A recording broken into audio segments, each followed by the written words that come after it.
할렐루야. 오늘 저는 이 부활절을 맞이해서 십자가와 부활이라는 제목으로 하나님 말씀을 전하고자 합니다. 여러분, 십자가가 없는 부활은 없습니다. 십자가가 있었기 때문에 부활이 있는 것입니다.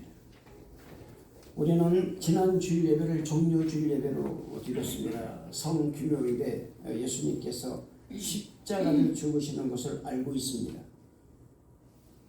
그렇다면 십자가는 무엇을 의미하는 것입니까? 저는 이 십자가의 의미가 우리의 죄를 대신해서 우리가 지어야 할 그 십자가를 우리 주님이 대신 지고 그 위에서 우리의 죄를 위해 죽으신 것뿐만 아니라 십자가는 우리가 살아가는 또 우리가 살아가고 있는 이 세상에서 구별된 삶, 전혀 다른 삶의 첫걸음을 떼는 것이라고 말씀드릴 수가 있습니다. 그렇다면 십자가, 특히 부활은 무엇을 의미하는 것일까요? 부활은 세상과 다른 가치를 두고 살아가는 우리들에게 절대적으로 승리한다라는 확신을 우리 믿는 자들에게 주는 것이 바로 부활인 것입니다. 그래서 십자가가 없는 부활은 있을 수가 없습니다. 여러분, 우리가 세상과 다른 가치를 갖고 살아갈 때 나타나는 수많은 어려움과 고난의 그 십자가를 지고 또 살아갈 때 부활은 그것이 결코 헛되지 아니하고 그렇게 살아가는 것이 결국은 승리하는 삶이라는 것을 말씀해주고 있는 것이 바로 부활이라는 것입니다. 그래서 저는 오늘 우리가 맞이하는 이 부활주의를 통해서 그 의미를 확실하게 전해주시는 하나님의 은혜에 감사하며, 그리고 예배를 드리는 우리 성도 여러분 다 되시기를 주님의 축원을 드리는 것입니다. 신앙생활은 본질에 충실한 것이 가장 중요한 것입니다. 십자가야말로 우리의 신앙을 가장 본질적으로 돌아오게 하고, 이 십자가의 본질을 붙잡는 사람이야말로 가장 멋있는 신앙생활을 하는 사람이 아닌가라는 것입니다. 할렐루야. 오늘 말씀은 이 십자가의 본질을 생각하게 하는 말씀이고요, 또 주님의 부활을 생각해 하는 말씀인 것입니다. 우리가 십자가의 본질을 모르면 부활의 본질을 모릅니다. 그냥 사는 것이 다가 아닙니다. 이 부활의 본질은 굉장히 깊은 것입니다. 우리 인간은요, 어떤 현상이 있냐면은 높이 올라가려는 성향이 있습니다. 그래서 사람들은 높은 지상, 높은 직급, 더 높은 곳을 향하여 달려가려고만 하는 것입니다. 그러나 우리 주님은 하나님이시면서도 이 세상 가장 낮은 자의 자세로 이 땅에 오신 것입니다. 여러분 생각해 보시기 바랍니다. 이 세상에서, 아니 천상의 세계를 통틀어서 가장 높으신 분이 이 땅에 가장 낮은 자의 모습으로 오셨다는 것입니다. 어떤 사람은 이러한 일을 가리켜 영웅심리에 사로잡혀서 가장 멋지다, 영웅이다, 대단한 결심이다, 이렇게 이야기하는 사람도 있습니다. 그러나 우리 예수님께서는 그런 영웅심리에 사로잡혀 사람들에게 나는 이런 사람이다 라는 것에 사로잡혀 오신 것이 아니라는 것입니다. 그걸 드러내기 위해서 오신 분이 아니라는 것입니다. 우리가 착각하기 쉬운 게 여기 있는 거예요. 사람들은 남이 안 가는 길을 가게 되면 마치 영웅심에 사로잡힙니다. 그러나 우리 주님께서는 영웅심에 사로잡혀서 오신 것이 아니라는 것입니다. 이 세상에서 가장 낮은 자, 궁전이 아니라 마구간에서 태어나시고 그 위에 놓이시고 사람의 형체를 갖고 사람의 모양으로 낮은 자의 모습으로 오셨을 뿐만 아니라 인간의 죄를 대신하여 십자가에 죽으신 분, 그분이 바로 우리 예수님이시라는 것입니다. 저는 오늘 그분을 여러분에게 소개해 드릴 것입니다. 이 세상에서 가장 멋지고 가장 능력있고 사망 것을 이기고 부활하신 예수님을 경험하는 시간 되시기를 주님 이름으로 축원을 드리겠습니다. 사랑하는 성도 여러분들에게 오늘 이 여러분들이 맞이하는 이 부활절을 맞이해서 내가 있어야 할 가장 낮은 자의 자리, 가장 죄악된 자리, 이 자리를 우리 주님께서는 청소하기 위해서 오셨다라는 것, 이 하나님의 은혜를 잊지 않는 우리 사랑하는 성도 여러분 되시기를 주님 이름으로 축원을 드리겠습니다. 신앙생활을 하는 가운데 가장 주의할 두 가지가 있습니다. 첫째는 자기 중심적 신앙생활입니다. 둘째는 사역 중심적 신앙생활을 들 수가 있습니다. 먼저 자기 중심적 신앙생활을 보면 우리가 하나님을 믿는다고 하면서 하나님을 믿는 것이 아니라 나를 믿는 경향이 많다는 것입니다. 우리들은 하나님을 믿는다고 하면서 우리들이 원하는 것들을 많이 만들어 놓고 믿습니다. 예를 들어서 하나님께서는 몸이 아프거나 경제적으로 어려운 것들을 치료하시고 해결해 주시는 분이시다 라는 것입니다. 하나님은 이런 모든 것을 해결해 주시지 못하는 분이 아니라 우리가 그런 하나님을 만들어 놓고 믿는다면 그것은 이 땅에 오신 우리 하나님의 예수님의 그 본질을 잃어버리고 예배를 드린다면 진정한 예배와 진정한 하나님의 그 본질을 모르고 예배를 드리고 있다는 것입니다. 내 마음속에 하나님을 만들어 놓고 하나님은 모든 걸 해결해 주실 분이야 라는 그런 의식을 가지고 믿는다면 그 사람은 잘못 믿는 믿음이라는 것입니다. 하나님은 분명히 전능하신 분이십니다. 그러나 내가 만들어 놓은 하나님의 자기 매너리즘에 빠져버린다면 그 사람은 우상을 섬기는 것밖에 안 되는 것입니다.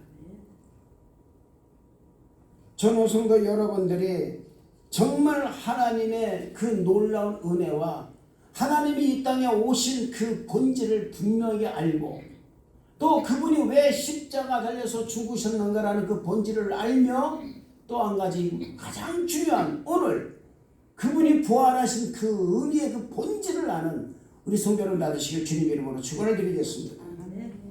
또 하나는 사역, 이 사명 중심적 신앙입니다. 여러분 사역은요 하나님께서 우리에게 사명을 주심으로 말미암아 사역을 감당할 수가 있는 것입니다. 봉사도 마찬가지입니다. 하나님이 주셔야 봉사하는 거예요.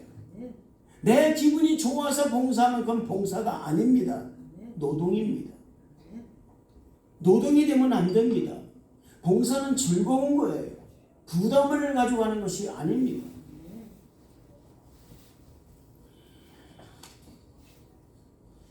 그런데 여러분 사명감에 불타 있음으로 인해서 첫째 우리가 사명을 또 하나님을 잃어버릴 수가 있다는 거예요. 제가 늘 말씀드리지 않습니까? 사역 중심이 되면 예수님의 본질을 잃어버리는 거예요. 그 사역의 주인은 하나님이신데 분명히 하나님이십니다. 여러분이 하시는 모든 봉사의 중심은 누가 계시느냐? 하나님이 계신다는 것을 잊어서는 안 될 줄로 믿습니다. 잘못하고 잘하는 것이 문제가 아닙니다. 실수하고 안 하고가 문제가 아닙니다. 조금 실수하면 어떻습니까 여러분? 그거 가지고 여러분 누가 뭐라 그러질 않아요. 그보다 더 무서운 게 뭐냐면은 그 잃어버림으로 인해서 내가 가지고 있는 사역의 부담감, 내가 가지고 있는 이 잘못하면 어떻게 될까는 부담감이 있다면은 그거는 차라리 그 사역을 안 하니만 못하다는 것입니다. 그래서 사명감이나 사역에 불타 있으면 자칫 잘못하면 하나님을 잃어버릴 수가 있다는 것입니다. 사역 중심, 사명 중심의 가장 큰 핵심은 뭐냐? 그 사역의 중심에 우리 예수님이 계시다는 거예요. 할렐루야. 예수님께서 사명을 주심으로 우리가 사명을 감당해내는 것입니다. 기도의 사명도 마찬가지입니다. 내가 기도가 잘해서 기도를 잘해서 하는 것이 아니라 사명감을 가지고 기도하는 거예요. 할렐루야. 그 기도의 중심은, 내가 기도하는 모든 기도에는 예수 그리스도가 중심이 되어야 되고, 내가 하는 모든 사역이나 봉사나 모든 것에 가지고는 내가 가지고 있는 직분도 마찬가지로, 직분도 마치 그 직분의 중심은 누가 계시느냐? 하나님이 계시다는 것을 잊어서는 안 될 줄로 믿습니다. 할렐루야. 그렇기 때문에 저는 여러분에게 말씀드립니다. 예수님이 중심이 되는 신앙, 그런 생활이 되어야 되고, 예수님이 중심이 되는 사명, 사역이 되어야 한다는 사실을 잊지 마시기를 바라는 것입니다. 오늘 우리는 이 부활절을 맞이하여 주님의 부활을 기념하며 예배를 드리고 있습니다. 이 예배가 단순히 부활절을 기념해서 드리는 예배가 되기보다는 예배의 주인이, 그 예배의 주인이신 우리 예수님께서 부활하심으로 함께 이 예배에 동참하고 계신다라는 그런 마음으로 예배를 드리는 여러분 되시기를 주님 이름으로 축원을 드리는 것입니다. 세상에서 가장 낮은 자의 모습으로 이 땅에 오셔서 세상에서 가장 심한 고초를 겪으시고 십자가 달려 죽으신 예수님, 죽으셨을 뿐만 아니라 다시 살아나셔서 영광을 받으신 예수님, 오늘 말씀은 이 세상에서 가장 낮은 자의 모습으로 오셔서 죽기까지 충성하신 예수님의 모습과 다시 살아나셔서 사람들에게 영광을 받으시고 경배를 받으시는 예수님을 소개하고 있는 말씀인 것입니다. 우리는 오늘 이 말씀에서 우리 주님과 주님의 그 겸손과 그분의 결단, 그리고 죽기까지 순종하시고 죽으신 후에 부활하셔서 우리 가운데 계심으로 온 세상으로부터 온 사람들로부터 영광을 받으시는 그 예수님에 대하여 말씀을 전하고 함께 은혜를 받는 시간이 되시기를 바라는 것입니다. 먼저 주님의 겸손입니다. 여러분, 이거 5절부터 7절까지 말씀을 보면 너희 안에 이 마음을 품으라. 그 그리스도 예수의 마음이니 그는 근본 하나님의 본체이시나 하나님과 동등됨을 취할 것으로 여기지 아니하시고 오히려 자기를 비워 종의 형체를 가지사 사람들과 같이 되셨거라고 말씀하고 있습니다. 우리 예수님의 겸손은 근본 하나님의 동등됨을 버리셨고 자기를 비워서 종의 형체를 가지사 사람들과 같이 되셨다라는 것입니다. 이것이 예수님의 겸손입니다. 예수님은 성자 하나님이세요. 하나님이 이 땅에 하나님으로 오신 것이 아니라 철저하게 사람의 모양으로 오셨다라는 것입니다. 예수 믿는 사람들이 가장 하기 힘든 것이 있다면 뭔지 아십니까? 겸손입니다. 신앙생활은 겸손으로 시작해서 겸손으로 끝날 때 가장 아름다운 신앙이 된다는 것입니다. 세례 요한은 얼마든지 높아질 수 있는 기회를 잡은 사람이었습니다. 그런 예수님께 세례를 준 사람이었습니다. 많은 사람들이 그를 향해서 말합니다. 당신이 메시아냐? 이렇게 말을 들은 사람입니다. 그러나 그는 자신은 메시아가 아니고 자신 뒤에 오시는 이가 있는데 그분이 바로 메시아다. 나는 그분의 신을 들기도 감당하지 못한다고 말씀하고 있습니다.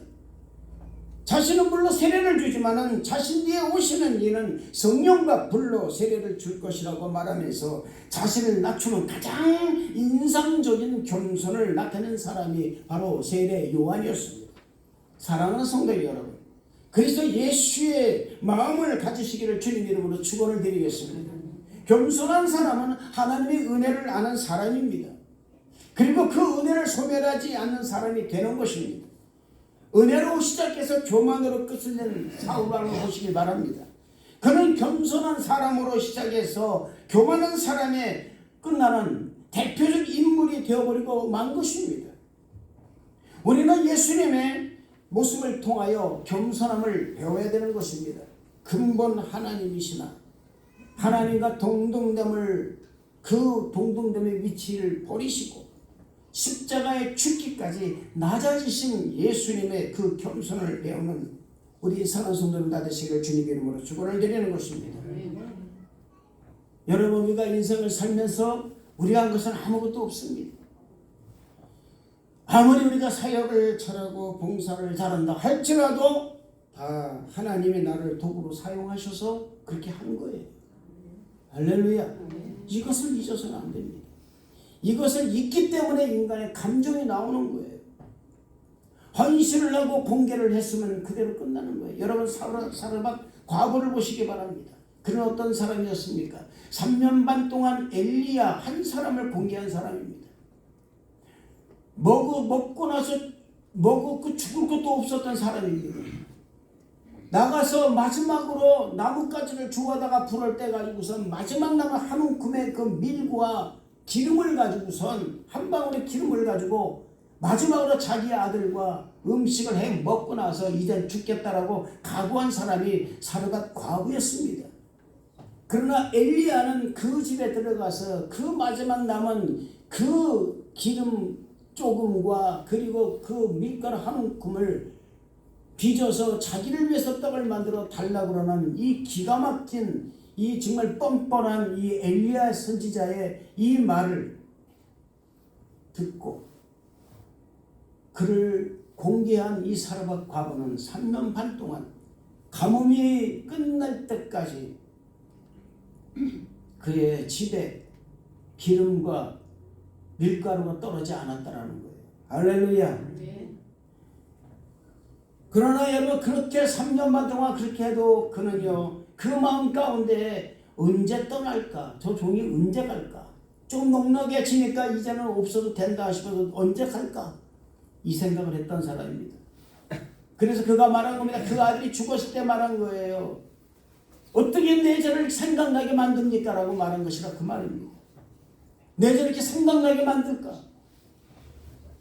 그럼에도 불구하고 주의 종은 올라가서 다락방에 그를 데리고 올라가서 그 소년을 살려내버리고 말한 것입니다.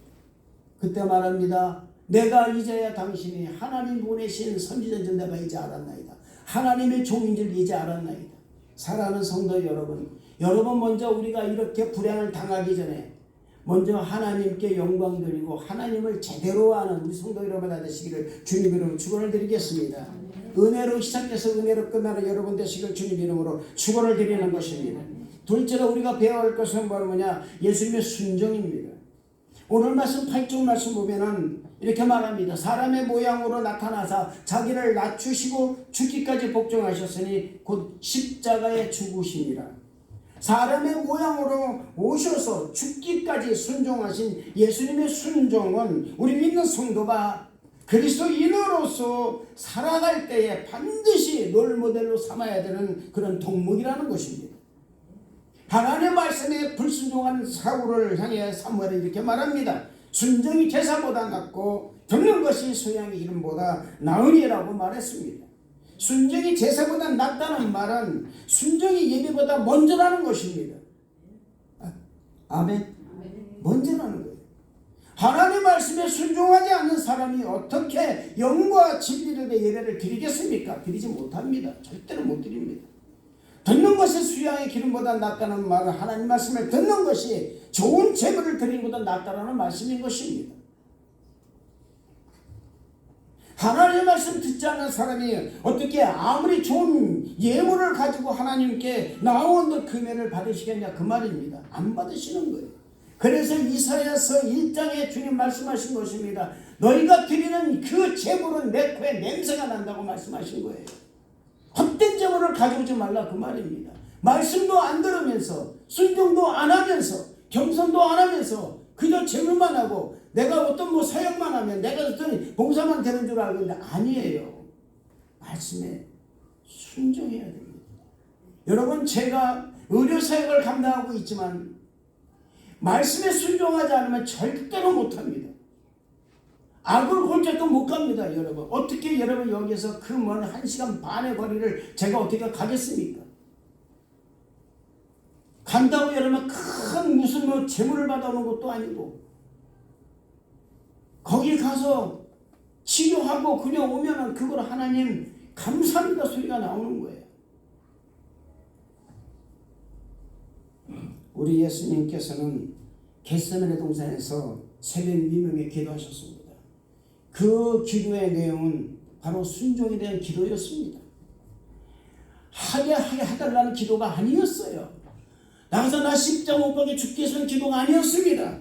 아버지여 할만하시거든 이 고난의 잔을 내게서 지나가게 하옵소서. 그러나 내 뜻대로 마옵시고 아버지 뜻대로 하옵소서. 이 기도는 아버지와 내가 하나님 말씀에 순종하겠습니다 라는 기도였다는 것입니다.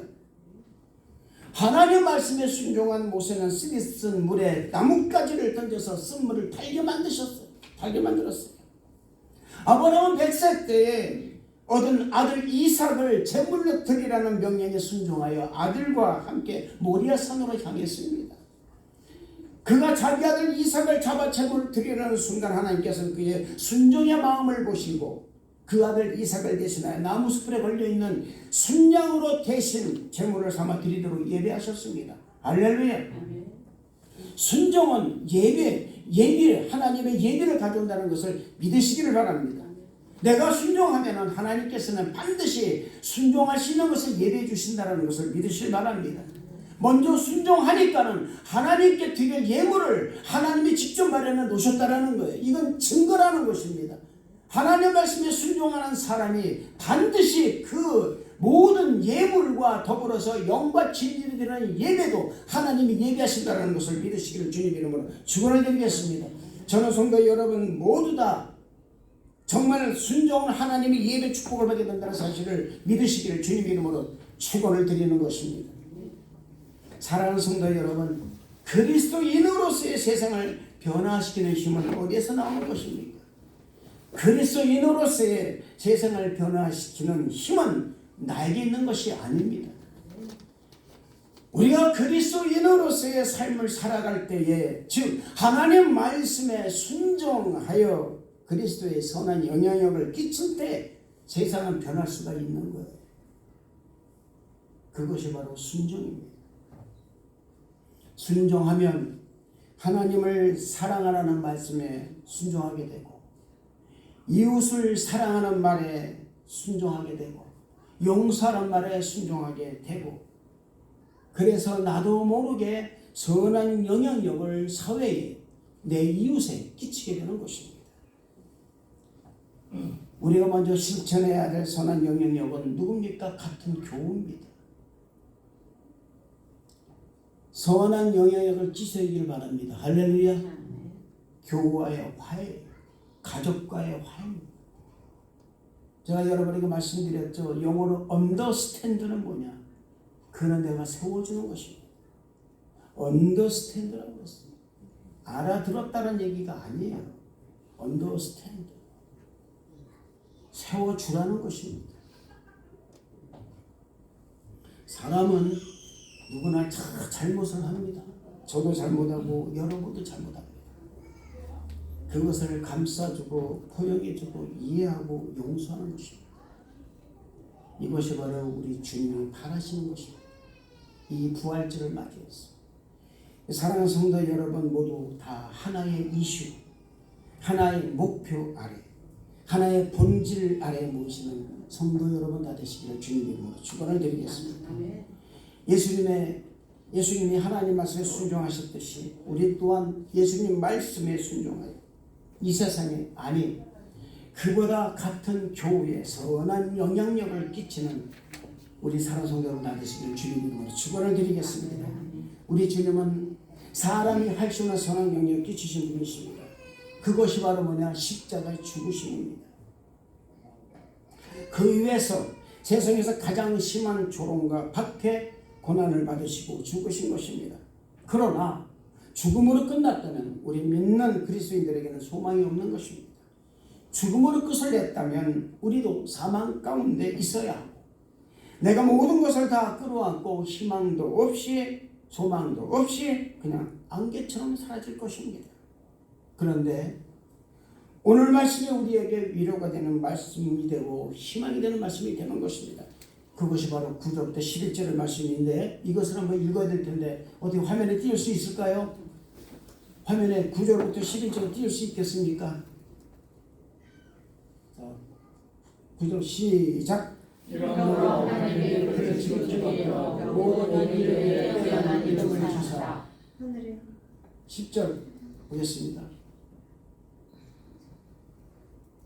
하늘에 있는 자들과 땅에 있는 자들과 땅 아래에 있는 자들과 모든 그를 예수의 이름을 위하여 하시고. 11절 모든 힘으로 예수 그리스도를 주라 시인하여 하나님 아버지께 영광을 돌리게 하느니라. 아멘. 우리가 여러분 셋째로 가질 만 뭐냐면은 그것은 뭐냐면 바로 주님의 부활의 믿음입니다.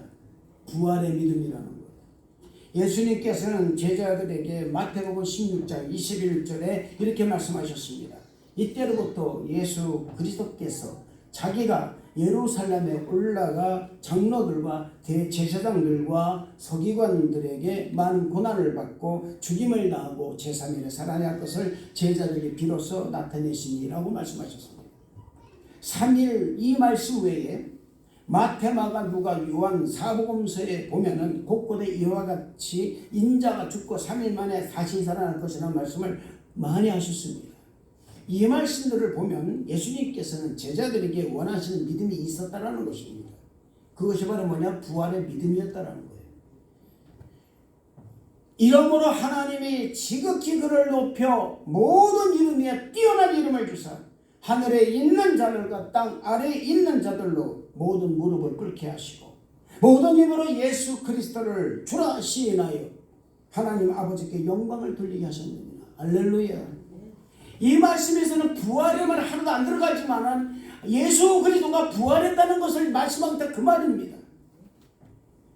여러분 이 말씀이 예수 그리스도인들에게는 너무나 큰 소망의 믿음이 되는 것입니다. 십자가의 죽으심으로 끝났다면은 우리의 믿음도 십자가 죽음으로 그냥 희생하는 밖에 살 수가 없습니다. 그런 희생으로 끝날 수밖에 없습니다. 그런데 십자가 사건은 놀라운 반전을 우리에게 예고한 것입니다. 이 말씀에서 부활이라는 말은 나오지 않지만 이미 이 말씀 속에서 예수 그리스도가 부활하심으로 모든 사람들이 경배를 받게 하신다는 놀라운 반전의 메시지가 숨어 있다는 거예요. 할렐루야. 하늘에 있는 자들과 땅에 있는 자들과 땅 아래에 있는 자들을 무릎 꿇게 하신다는 이 말씀 속에 십자가는 실패가 아니라 승리를 예고하고 있다 그 말입니다. 할렐루야.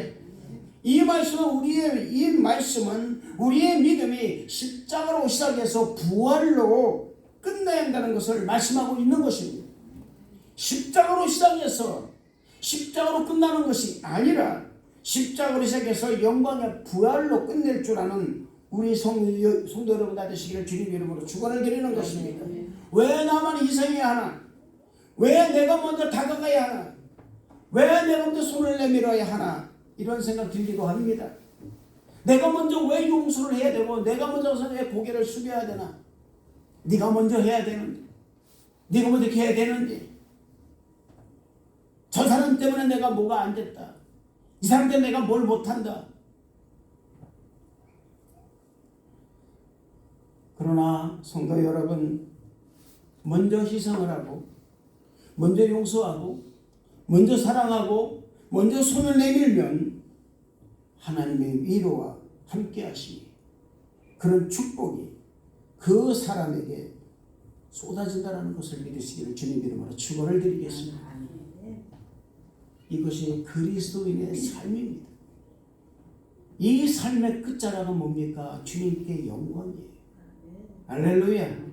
그리고 내가 주님으로부터 영광 있는 자리에 들어가는 것을 의미하는 것입니다. 죽을 것 같습니다. 자존심이 상할 것입니다. 왜 내가 저 사람보다 먼저 해야 되냐? 내가 뭐가 부족했어? 생각이 들 것입니다. 그러나 예수님께서는 죄인들, 자기를 박해하고 조롱하는 사람들을 먼저 용서하시고 다가가셨습니다. 그리고 십자가에 달리셨습니다. 십자가에 달리셨습니다. 수많은 사람들이 조롱합니다. 그러나 그들을 용서하셨습니다. 그때 우리 하나님께서는 부활로 그들을 예수님 발 앞에 무릎을 꿇게 하신 거예요. 할렐루야. 승리라 그 말입니다. 십자가는 실패가 아닙니다. 패배하는 것이 아닙니다. 십자가는 승리를 알리는 부활의 승리를 알리는 전초가 되고 놀라운 엄청난 예고가 된다는 사실을 믿으시기를 주님 이름으로 축원을 드리는 것입니다. 사랑하는 성도 여러분, 먼저 용서하는 자가 사랑하는 자가 승리하는 것입니다. 먼저 이해하고 먼저 용서하고 먼저 사랑하는 자가 하나님 영광의 자리에 먼저 들어가는 사람이 된다는 사실을 믿으시기를 주님 이름으로 축원을 드리겠습니다. 아멘. 오늘 저는 사랑하는 성도 여러분들에게 이 부활절을 맞이해서 다시 한번 말씀을 드립니다. 우리 신앙이 십자가로 시작하여 부활로 끝내시는 우리 사랑하는 성도 여러분 다 되시기를 주님 이름으로 축원을 드리겠습니다. 아멘. 기도하겠습니다. 하나님 아버지 감사합니다. 우리 신앙이 십자가로 시작해서 부활로 끝나는 우리 귀한 성도들에게 허락하여 주시옵소서. 하나님의 은혜로 채워주시고 하나님께서 역사하여 주셔서 우리 하나님의 놀라운 은혜가 넘치도록 축복하여 주옵소서. 감사를 드리옵고 예수님 이름으로 기도드리옵나이다. 아멘. 우리 말씀